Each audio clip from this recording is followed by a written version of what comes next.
I will say that it does help as a dad, as soon as I had the first diagnosis, it was a lot of fun for me to recognize how many of the attributes that I just thought were typical that I had, that then my kids had, that are not typical.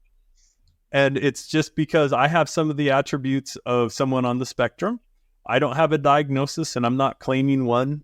But let me just say this, I relate strongly to certain behaviors and certain things. And I'll give this example.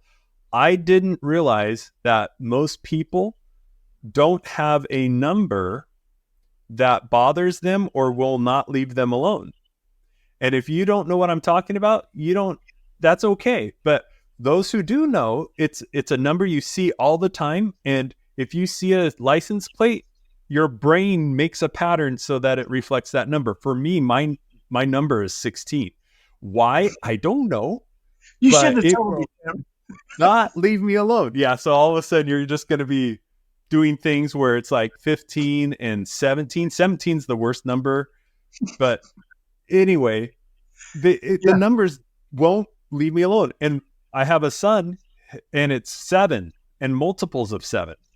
And when he was talking about it, I was like, well, yeah, back in the day when we would reserve a movie theater seat, he'd be like, hey, could we get that one? I was like, yeah. I was like, oh, I see. It's divisible by 7. He's like, yeah. And it's a good one because it's 2, but Yeah. And I got it. I understood him. It wasn't weird.